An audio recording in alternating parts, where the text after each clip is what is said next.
आंध्र प्रदेश के विशाखापट्टनम में एक नाबालिग लड़की के साथ गैंग रेप की वारदात सामने आई है। 17 वर्षीय पीड़िता लड़की को अगवा करके पहले उसके प्रेमी ने अपने दोस्तों के साथ गैंग रेप किया। उसके बाद 11 लोगों ने उसे एक कमरे में बंधक बनाकर 2 दिनों तक अपनी हवस का शिकार बनाया।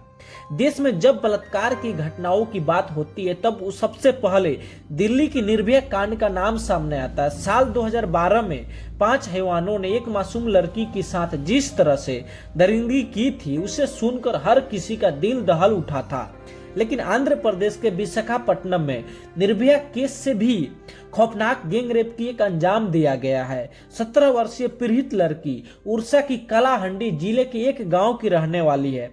वो विशाखापट्टनम में एक शख्स के घर रहकर उसके कुत्ते की देखभाली करती थी। कुछ दिन बीतने के बाद वह लड़की वहीं पर एक लड़के के प्यार के जाल में फंस जाती है और उससे बात करने लग जाती है। लेकिन बेचारी उसको ये पता नहीं था कि जिस लड़के के साथ बात कर रही है वो उसके जिंदगी में हैवान बनकर आया था।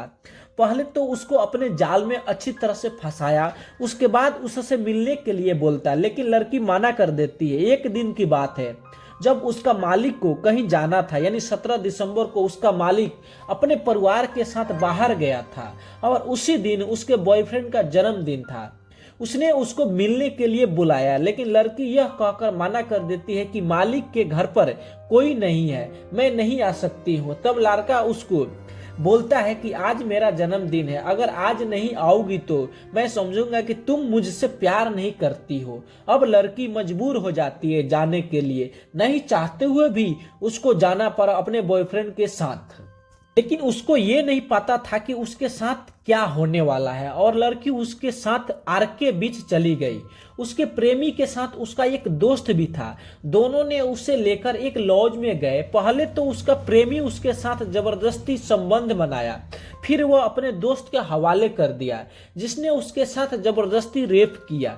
रेप करने के बाद दोनों दोस्तों उसके लॉज में छोड़कर चले जाते हैं। जब लड़की को होश आता है वह लॉज से निकलकर बीच में चली जाती है जान देने के लिए। तभी वहां एक शख्स उसको आकर रोकता है और उसे समझाता है कि ऐसी आप मत करो, और लड़की को वो अपने घर लेकर चले जाता है जहां उसने भी लड़की के साथ जबरदस्ती रेप करता है और लड़की चिल्लाती रहती है, लेकिन हैवान उसके साथ बलात्कार करता रहता है। हैवानियत का सिलसिला यहाँ तक नहीं रुका, वह हैवान अपने 10 अन्य दोस्तों के साथ पीड़िता को 2 दिनों तक अपनी हवस का शिकार बनाता रहा। वह तड़पती रही, उसकी आवाजें कमरे से बाहर ना जाए इसलिए दरिंदों ने उसके मुंह में कपड़ा तक ठूस दिया था और उसका पैर और हाथ दोनों बांध दिया था। किसी तरह से पीड़िता उनके चुंगल से छूटकर अपने गांव घर पहुंची। उसे देखकर उसकी गुमशुदगी की रिपोर्ट लिखा चुके परिजनों ने राहत की सांस ली, लेकिन उसकी हालत देखकर हर कोई हैरान था। डरी सहमी पीड़िता कुछ बोलने में भी असमर्थ थी। लेकिन कुछ दिनों बाद जब उसने अपने साथ हुई हैवानियत की कहानी परिवार के लोगों को सुनाई तो सबका दिल दहल उठा। परिजनों ने तुरंत उसे लेकर थाना गए जहां उसका बयान दर्ज किया गया। उसके बयान के आधार पर पुलिस ने आरोपियों के खिलाफ आईपीसी की धारा 363, 376 डी, 342 और पेक्सो के राहत के तहत केस दर्ज हुआ।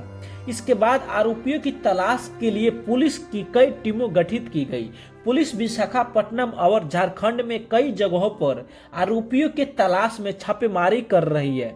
अभी तक 11 आरोपियों गिरफ्तार किए जा चुके हैं। 2 अन्य की तलाश में पुलिस दबिश दे रही है। पीड़िता का बयान दर्ज करने के बाद साथ ही उसका मेडिकल टेस्ट भी कराया गया जिसमें बलात्कार की पुष्टि हुई है। आंध्र प्रदेश राज्य की महिला आयोग की अध्यक्ष वंशा रेड्डी पन्ना ने विशाखापट्टनम के पुलिस आयुक्त रविशंकर को पत्र लिखकर इस मामले की जानकारी मांगी है।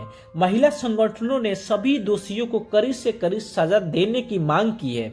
इस घटना की वजह से पूरे देश में सनसनी फैल गई है।